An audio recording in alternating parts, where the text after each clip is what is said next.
सिंह राशि के जितने भी लोग इस राशिफल को देख रहे हैं, ये वीक और आने वाले 1-2 महीने बहुत सावधानी के साथ बिताना पड़ेगा। हालाँकि ऐसा कोई खराब नेचर आपका नहीं है और ऐसा कोई बहुत ज़्यादा खराब भी आपके साथ नहीं होने वाला है।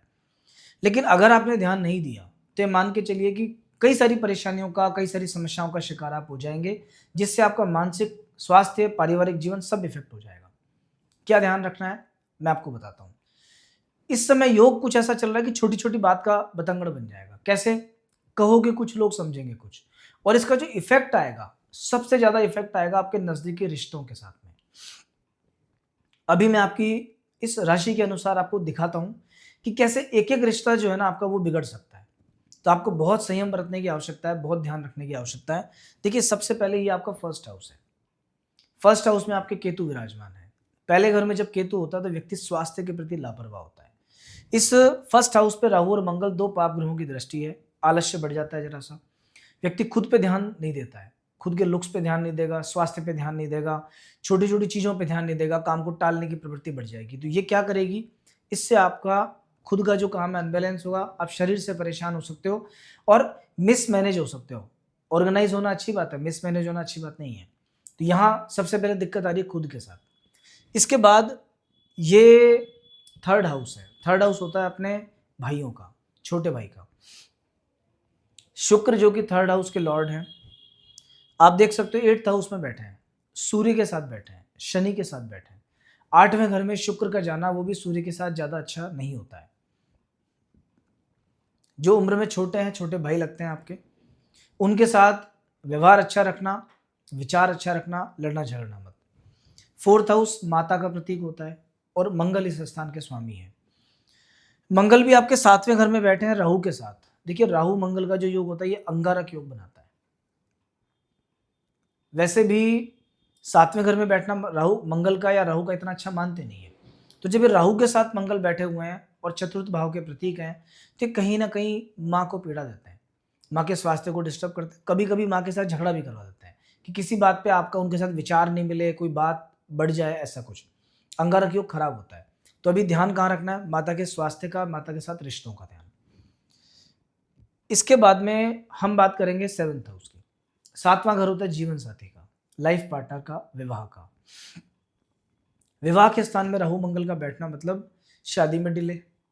अगर शादी हो चुकी है तो कहीं ना कहीं आपसी मतभेद। राहु भी एक पाप ग्रह, मंगल भी एक पाप ग्रह, दोनों ही ऐसे उग्र प्रकृति के ग्रह, फायरी नेचर वाले ग्रह। बात बात में, छोटी छोटी बातों में नेचर में एग्रेसिवनेस आ जाना, उग्रता बढ़ जाना, फिर दिक्कत होना। तो मतलब अभी आपको अपने लाइफ पार्टनर के साथ में बातचीत में बहुत संयम बरतना पड़ेगा, सावधानी के साथ में। झगड़ा बढ़ जाए, कोई बातचीत हो जाए, कहा सुनी हो जाए तो इग्नोर कर देना उसको वहीं पे, वरना दिक्कत आएगी। ये चीज़ व्यापार पे, व्यापारिक संबंधों पे, पार्टनर्स पे भी लागू होती है। बिज़नेस पे फ़ोकस कीजिए, नहीं तो ये बिज़नेस बिगड़ सकता है। लाइफ़ पार्टनर के साथ-साथ जो बिज़नेस पार्टनर है उनका भी ध्यान रखिए। वरना राहु मंगल क्या करते हैं, 2 लोगों के बीच में मतभेद करवाते हैं जब एक साथ होते हैं। तो जो आपके बिज़नेस पार्टनर्स हैं उनके साथ में किसी बात को लेके आपका उनसे मतभेद हो सकता है और ये मतभेद बाद में मनभेद में कन्वर्ट हो सकता है। मतभेद को ठीक किया जा सकता है, मनभेद को ठीक नहीं किया जा सकता। तो क्या करना है? थोड़ी सावधानी बरतनी है। 10th हाउस होता है पिता का और पिता स्थान के स्वामी भी अगेन शुक्र हैं। वही शुक्र की स्थिति इतनी अच्छी है नहीं। 8th हाउस में शुक्र, वो भी सूर्य के साथ, तो कहीं ना कहीं पिता का स्वास्थ्य, पिता के साथ संबंध वो भी डिस्टर्ब होंगे आपके। 11वां घर जो होता है ये होता है बड़े भाई का। इसके जो स्वामी है वो भी आपके बुध हैं और बुध कहाँ बैठे हैं? 7th हाउस में राहु के साथ, मंगल के साथ। तो मतलब वापस से बुध का 7वें घर में बैठना, राहु के साथ बैठना, ये टेक्नोलॉजी के हिसाब से, व्यापार के हिसाब से तो अच्छा है, पर ये बड़े भाई के हिसाब से उतना अच्छा नहीं है।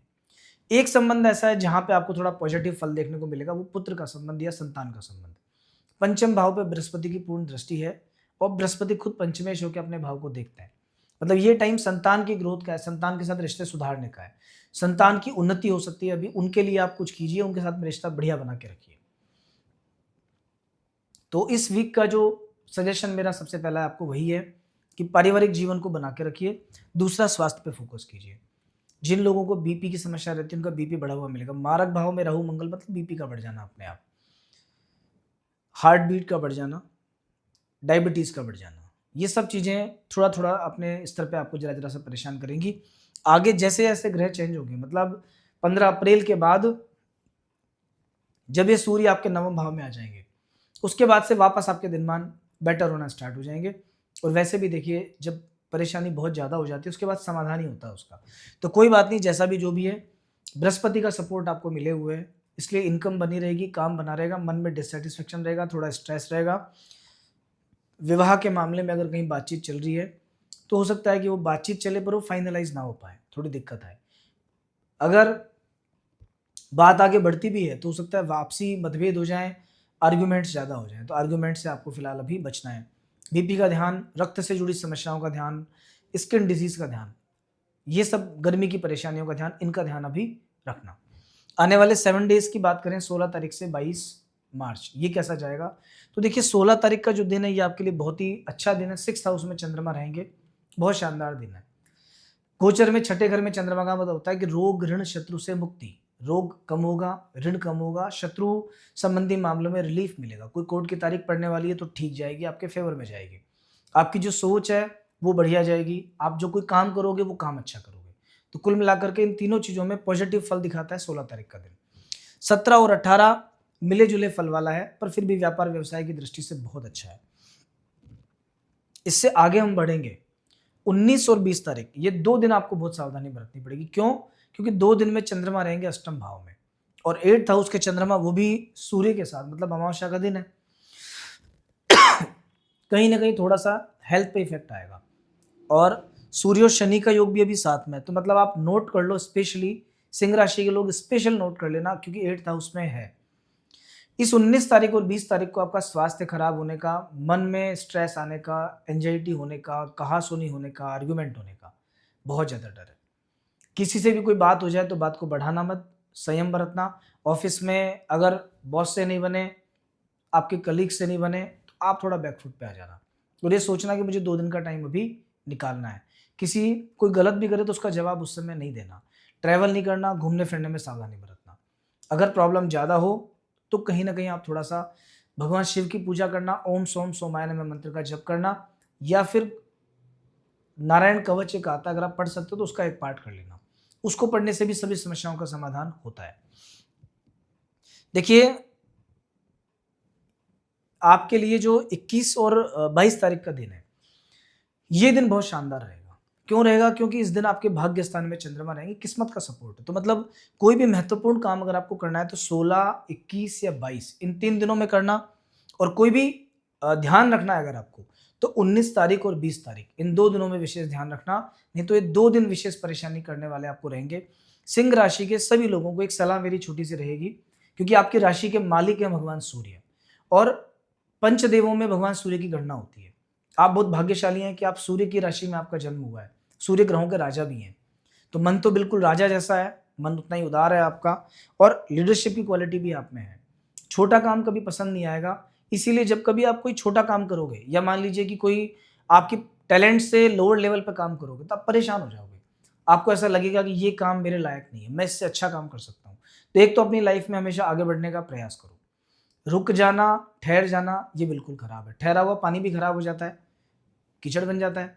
अगर आप जिंदगी में रुके रह गए, मतलब एक जगह अगर आपने जॉब को चेंज नहीं किया, व्यापार को कुछ नया उसमें नहीं लेके आए, बिजनेस में कुछ नयापन नहीं है अगर, तो कहीं ना कहीं आपकी ग्रोथ रुक जाएगी। तो कुछ ना कुछ नया आपके साथ होना चाहिए। दूसरा, सूर्य की राशि में आपका जन्म है, तो प्रतिदिन आपको सूर्य भगवान की आराधना करनी चाहिए, और लेट उठना आप बंद कर दो। क्योंकि रूटीन हो सकता है, अगर आपकी कुंडली में सूर्य वीक है, आपका शाम का जन्म है, चतुर्थ भाव में सूर्य है, शनि के साथ सूर्य है, तो अक्सर ऐसे लोग लेट उठते हैं। आप देख लेना कभी भी किसी बच्चे की कुंडली में जिनके 5th हाउस में राहु है, जिनके लग्न में शनि है, जिनका सूर्य चंद्रमा पे शनि का इफेक्ट है, वो बच्चे लेट उठेंगे। चाहे माँ बाप उनके 4 बजे उठने वाले हैं, पर बच्चे लेट उठेंगे, वो बहुत परेशान करेंगे। जब तक कि सूर्य का उपाय नहीं होगा वो परेशान ही करते रहेंगे। तो आपको लेट नहीं उठना, सूर्य भगवान को डेली जल चढ़ाना स्टार्ट करो, और आदित्य हृदय स्तोत्र अगर आप सीख सकते हो तो एक बार उसका पाठ कर लो। सूर्य की जब पॉजिटिव एनर्जी आपको मिलेगी तो बहुत काम आएगी। देखिए, पंचदेव वो होते हैं जिनकी आराधना एक गृहस्थ व्यक्ति को करनी चाहिए। पंचदेवों की आराधना से सारे काम होते हैं। गणेश जी, भगवान शिव, विष्णु जी, माँ दुर्गा और भगवान सूर्य, इनकी गणना होती है पंचदेवों के अंदर। तो ये 5 देवों में से एक सूर्य हैं जो कि आपकी राशि के मालिक है। इसलिए आपको डेली जल्दी उठना है, उगते सूर्य के दर्शन करना है, और अगर कुंडली अलाउ करती है तो या तो आप एक माणिक्य धारण करो या गले में एक तांबे का सूर्य बनवा के धारण कर सकते हो। जिस घर में आप रहते हो वहाँ भी पूर्व दिशा में एक सूर्य भगवान का जो तांबे से बना हुआ आता है मुखमंडल उनका, वो ज़रूर लगा लेना। इससे वास्तु दोष भी दूर होता है, इससे आपके घर में भी पॉजिटिव एनर्जी रहेगी।